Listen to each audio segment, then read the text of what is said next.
There are a lot of field testing protocols out there. So, which one is best? Which is the best to create training zones? And which is the best for a time crunched athlete? And why are there so many field tests out there? Welcome back, Time Crunch fans. I'm your host, Coach Adam Pulford. These are great questions submitted by Mark A. just a few weeks ago. And I'm excited for this episode because it's a topic I've been wanting to do for kind of a long time. So let's just get right in with some direct answers to Mark. Number one, yes, I agree with you. There are quite a few field tests out there for cyclists, and it can be very confusing. Thus, answering this on this episode and this podcast. Second, there are no best ones or the best one, in my opinion. As each of the good ones that are out there, there's pros and cons to all of them. Point three, why are there so many tests? Well, because there are so many ways to train, test, and to get to a similar outcome. Remember my quote from Andy Coggan, all roads lead to Rome? Talked about that on a previous podcast. It's kind of getting to the same point though. So with that said, I've picked out some of the most common field tests out there, some of which I use, some of which I don't anymore, but all of which are decent ways of arriving at data that you can base training zones on and then use for whatever different training method that you want to do out there. I'll do my best to explain those pros and cons of each, then offer my best advice on how to apply it to your training. First, though, let's cover the basics. What is a field test? Now, here's my own definition. I just kind of made it up based on all my years of coaching, right? So it's a protocol or set of protocols done usually at max effort to determine performance and physiological characteristics of an athlete. A field test usually means it's done not in a laboratory setting, so it's on an athlete's own bike, out on the road, out in the field, right? Out on the trails, or it's inside on the indoor training setup. The goal is to establish a threshold power and threshold heart rate to create training zones, and then you use that in whatever training method or system you wish. So let's talk about the various types of field tests out there. Let's start with the 20-minute test. Now, before I get into the 20-minute test, for all the listeners out there, I am overcoming and healing from a terrible sore throat, cold/COVID/flu, whatever it was.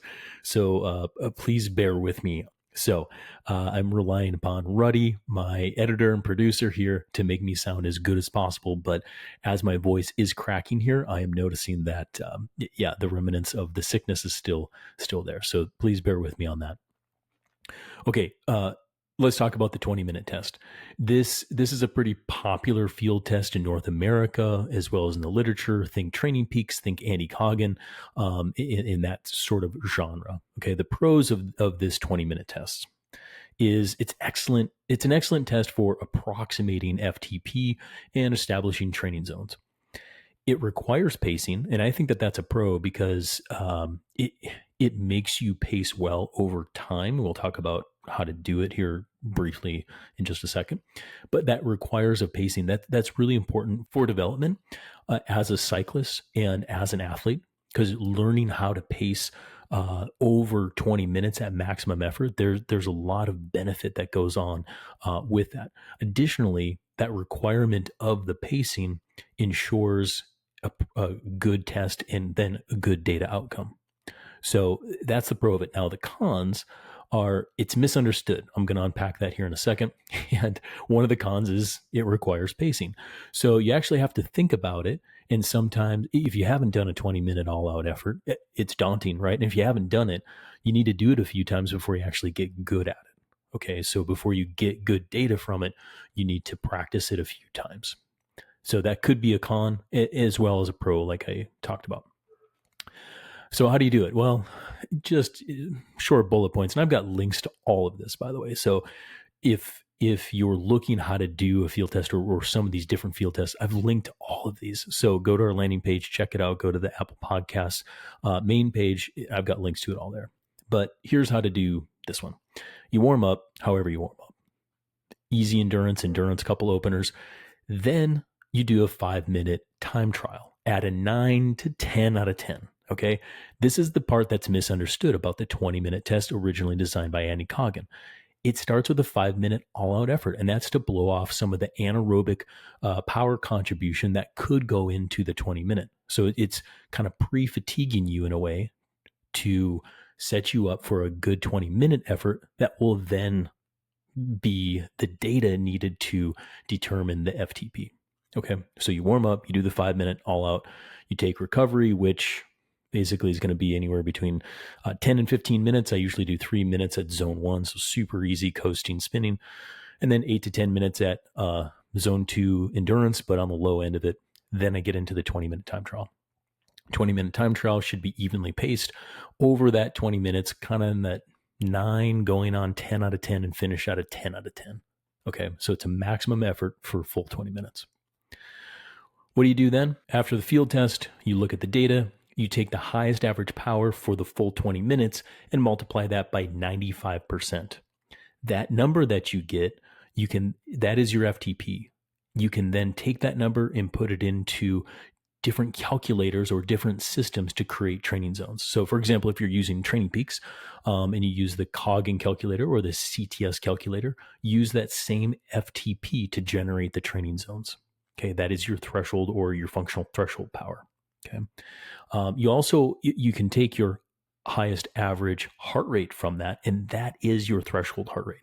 So use that again to use the calculator in Training Peaks or intervals.icu. I have a lot of friends that use that same method, same process.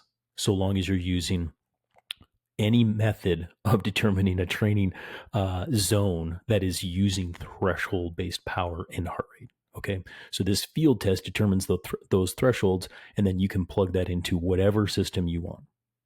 Okay, so that's the 20-minute test. Like I said, it's a bit misunderstood because to do it properly requires a 5-minute full tilt, then you recover, then you do the 20-minute effort.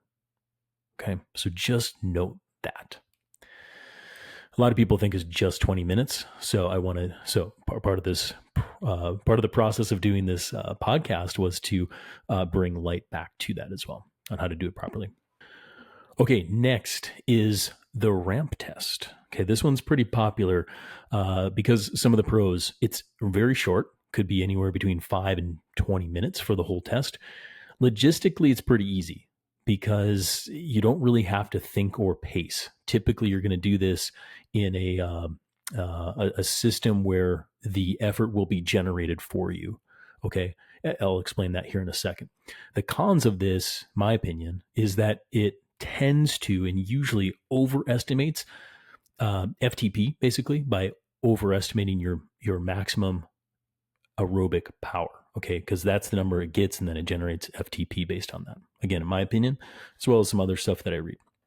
Another con for this is you don't have to think or pace, okay, which goes back to the pacing element of the 20-minute test and some of these other tests that I talked about, where learning how to pace over time, that's an art. That's an art to being an athlete, to being a cyclist, that these field tests can teach you. Now, a ramp test doesn't teach you that as much, because here's how to do it. My opinion, best way to do it is go on to Trainer Road or Zwift or TP Virtual, whatever indoor virtual platform that you could use out there or currently using, and pick the ramp test option. Okay, it'll walk you through it.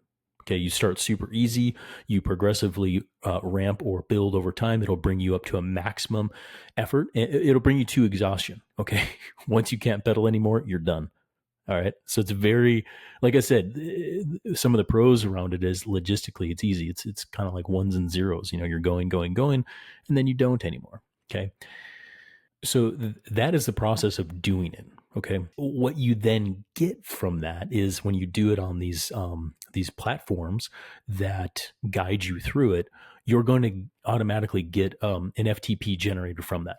How it actually works, and I'll try to make this as simple as possible, is whatever that stage that you complete 100% at, combined with a percentage of time of the next stage if you get into a stage and you don't get fully all the way through it.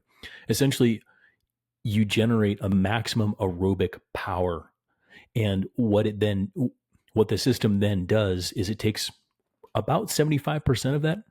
Okay, some systems will take a little bit higher, but 75% of that MAP, and it'll generate an FTP based on that. Then you can use that FTP to create training zones again for Coggan, CTS, polarized, whatever method that you want. But again, as you can tell, I'm not the biggest fan of this one, but don't let that taint you from doing it or trying it or establishing that for yourself. Personally, when I've used it in the past, I think it does overestimate by leveraging the anaerobic side of things a little bit more. But again, what's good about this is that it does, it's pretty simple. A lot of people can do it, get through it. And the people who like pain enjoy this one. So, all right, next we have the CTS 2x8 minute time trial test. Okay, this is the one pioneered by Chris Carmichael, as well as some of the other coaches at the time. Shout out to Dean Golich, JT Kearney, and a bunch of other super smart people, way smarter than I, when CTS was started. So the pros of this is that it's pretty accurate, okay, in the way of estimating or calculating FTP across many different types of athletes, time crunched and time rich, okay. It's great when you're short on time. You can get through this protocol in less than an hour for sure with warm up and cool down. It's very repeatable and approachable. Okay. The reason I say that is, anybody can do 8 minutes, right? Like 8 minutes is less than 20 minutes, and it's a little less daunting, in that way. Some new athletes, I tend to find, again, go back to the pacing side of things. They can usually pace hard for 8 minutes much better than 20 minutes.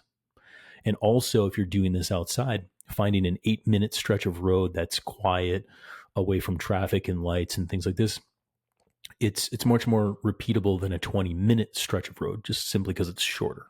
Okay.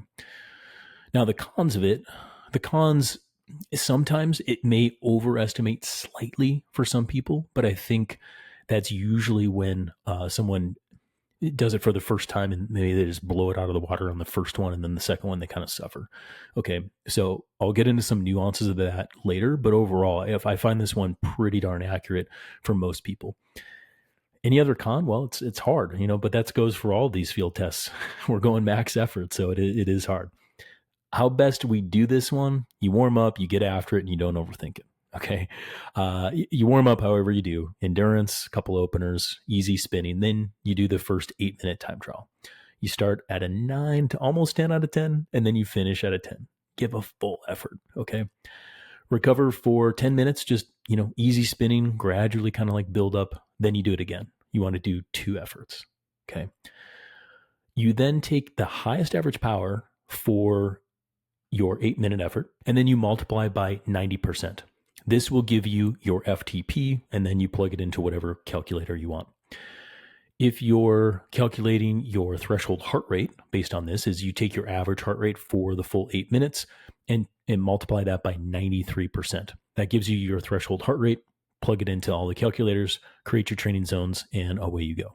Okay, so there's 3 field tests that I would say I would hang my hat on time and time again that you can do, get good data from to create your training zones, and off to the races you go for all the training that you want to do. Okay. Let me provide you now with a couple other options. It requires field testing for sure, but there's some differences to it. Okay. And so what we do is we call this the model-based approach. Okay. 2 different ways of doing this. First one is critical power testing. And the second one is essentially power profiling testing, and that's using the WKO software. Let's first talk about critical power testing. This is a method of testing that uses various max efforts at several durations to generate a critical power and W prime. Critical power is essentially the high aerobic marker, or the high aerobic power. W prime is the anaerobic power. Okay, so high aerobic and high anaerobic. Usually the testing is 3 to 4 power duration targets that are different in length. Typically, I would do a 3-minute, 5-minute, and 12-minute testing protocol, 20-minute if I can as well. Now, the tricky one with this is we want to be fresh for every test that we do. So essentially, that's at least 3 days, if not 4 days of testing. Okay, and you want about 24 hours of full recovery before we do that. Okay. You can then use different softwares to generate this critical power and W prime, and it's very useful in determining thresholds, training zones, and methods and styles of training. So the method that I've adopted in my coaching practice is essentially power profiling testing. Okay. I use the WKO5 software to do this. And again, we're using various power duration tests at several points along a power duration curve. So what that means is I'm looking at specifically a 20-second, 1 minute, 5 minute, and then a 20 to 30 minute max effort along this power duration paradigm for testing procedures. I'll build the workouts for my athletes, and I'll give that to them during a whole testing week. Okay, I usually get this done in about 3 days of testing, and I make sure that they arrive to each day fresh. Okay, I usually lump in the 20-second sprints and the 1 minute together, and then I do the 5 minute and the 20 minute separately. Okay, so those are my 3 days of testing. It's important to note here that this system with WKO5, as well as other systems like intervals.icu, it's not looking at just those power durations that I mentioned. It's looking across all power durations. So think about it as every single second and what the data trends are throughout. Okay, so that's a kind of a nuance, but a powerful difference between some of the field testing, the critical power testing, and then also the system as it starts to learn and grow the athlete, and in particular generates the model-based FTP and FRC, so functional threshold power and functional reserve capacity. These two things are similar to the critical power and the W prime. Okay, so FTP, high aerobic, FRC, anaerobic. And you can use this power profile testing or the procedures in WKO5 to determine that model FTP, get that number, create your training zones, plug it in on Zwift, TP virtual, whatever you're using. Okay. So I do have some athletes actually that are super nerds in themselves. They love WKO5 and they use that to generate their FTP, their FRC. I have some people also that are using intervals.icu and love it. Okay. Now, my best advice, if you are listening to this and you're like, this is a lot of information, I need to re-listen to this, or I want to read more about it. That's awesome. I've got one article that is fairly quick read, and it's an article from High North. And again, I don't know these guys. I should reach out to them. They pump out some really good material, but it's probably the best summary of all the field tests to do and a lot of the stuff that I talked about. And if you're more of a visual learner, they have charts, graphs, as well as they walk you through the protocols for these different tests. So I'll link to it in my show notes. Just look for the article from High North. It's a very good read. Meanwhile, for the CTS field test, the 2x8, I've linked to that as well. Our coaches have created awesome handbooks and documents about how to do the field test itself, as well as how to generate your training zones and then how to use it from there. Back to that article on High North. If you read that, and what's good about it is you'll also learn some nuances in the art of coaching and how they use some of the data within these various systems. And for example, the author encourages using 92 to 93% instead of 95% of the 20-minute max power to generate training zones, which I don't disagree with, especially if the athlete, if you, the listener, are more anaerobic in nature. And that's to set your FTP a little bit more accurately. So again, with all of these like standard procedures and field tests out there, there's still some art that goes on with it. So if you want the details of some of that art, read the High North article. Okay, so for our listeners who want to get a little bit deeper in the weeds for like 60 seconds, maybe a little bit longer. FTP versus CP, or functional threshold power versus critical power. These are roughly the same things. Okay, some nerds out there will probably disagree with me, and that's fine. I'd like to have that discussion at some point, maybe on this podcast, because it would just be fun. But for everyone listening here or anyone this, maybe your coach uses critical power and I'm talking about FTP. It's essentially same. Okay. So if you use a model-based approach with FTP and CP, and you're trying to use a threshold number to establish training zones or put it in your Zwift, doesn't matter. You'll arrive to the same outcome. I would simply use that. Finally, another thing that I've heard over the years and in my research and in doing this podcast, either it was for a hot minute, but I still see it out there a little bit, is like, is FTP dead or FTP is dead? And I'm like, it ain't dead. Nearly every system out there, every good system, okay, gets an FTP or a threshold power. And they use that as a hinge point to which we base all the physiological fatigue rates on, as well as create training zones. Anyone who says FTP is dead, in my opinion, is wrong. It is alive and well and prospering based on what I see out there, what I read, in the circles I run in. So for the record, a little bit more deep in the weeds on FTP and also critical power. Finally, I get this question a lot from my athletes is, they get automatic FTP updates pushed to them on Training Peaks or intervals.icu. And they say, well, should I just use that for my FTP or should we do our field testing? Okay. I recommend doing field testing about 2 to 3 times per year. And I recommend that you base your training zones on that. I don't recommend changing your training zones every time that you see an automatic push notification from whatever system that you're using to say that your FTP has gone up or your threshold heart rate has gone up. Because whether it's heart rate or power, a good day or a bad day, it's best to alter training zones only when you have a complete picture of what's going on. So a couple examples here. If you got a high power day, okay, anybody can have a good day, but can you repeat it? Let's just say it's a high heart rate day, okay? Where's the high heart rate coming from? Is it effort based on what you did on the bike, or is it anxiety because it was such a sketchy race? Of which in those two situations, maybe it was a super good day and you try to reproduce that power again, you just can't. Or if it was a super sketchy race and you're trying to reach those heart rates again in training, but you just can't. There's more things going on in you physiologically, especially with anxiety and maybe on the super good day or a hill climb day or something like that, to where I wouldn't base all of the training zones on one day or one data point. Okay. Additionally, was the data even clean? Okay. Sometimes if you've got big temperature swings out there or various power meter measuring systems, okay, because there's some bad power meters out there. If you have a day where the power is higher and you're not used to seeing normal trends in your data and you just see that high number and you're like, that sounds great. I'm going to base everything on that because it's a high number.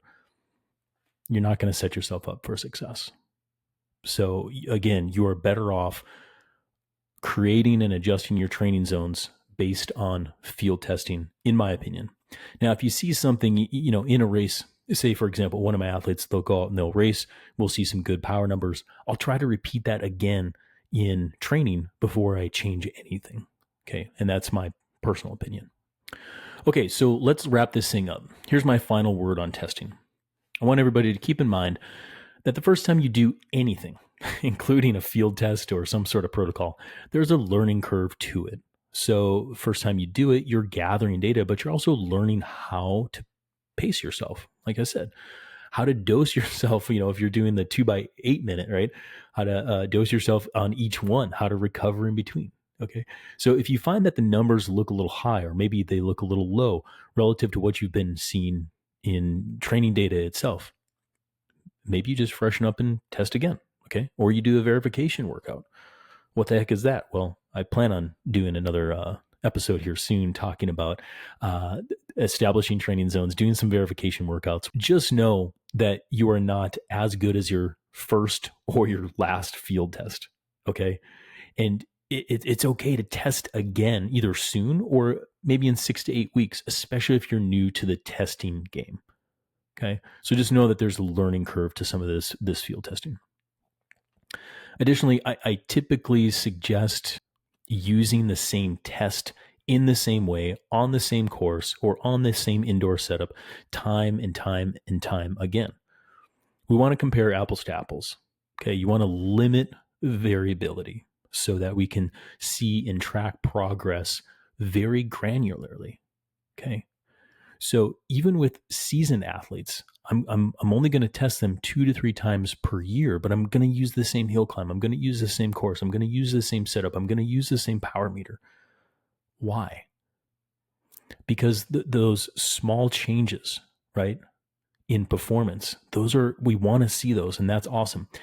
If you change something completely, like a whole bike setup, or if you're just always, changing the route over and over, or if you tested outside, then you test inside, I see.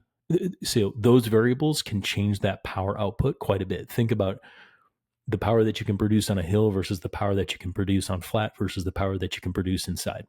Okay. For a lot of people who have been training, they're like, we should probably unpack that on another podcast soon. But in general, I'm going to try to minimize the variability on test day and try to keep everything the same. So what's the best test for you? Here's my advice. Do the test that fits your needs best. Do the test where you have time to do it. You can repeat it, meaning logistically easily. It gives you accurate FTP and threshold heart rate, and it provides you good training zones. As you progress, you can always add in, more power durations or a different field test too. And that's going to help you create a complete picture of your ability and your physiology.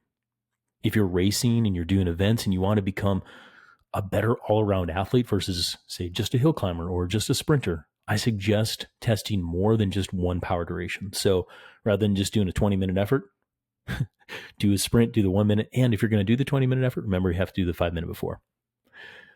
And then also, you'll start to learn more about yourself as you gather more data and you do these field tests at max efforts on various power durations. If you want to take it to the next level with your testing, I suggest reading the article from that High North, or maybe you start using a system like WKO5, or hell, just get a professional coach who can expedite all of that information for you and get you training and testing right. That's it. That's our show for today. Thanks to you, Mark, as well as all of our audience members who submit awesome questions like the one we had today. Anyone listening should know that they can simply head over to trainright.com/podcast and click on Ask a Training Question. Submit any question that you want on endurance training there, and we'll do our best to answer it on a future episode. Finally, if you liked what you heard today, please share it with a friend. That's the best way to grow the show and keep getting actionable training advice delivered directly to you on this podcast. Thanks again for listening, and we'll see you back here next week.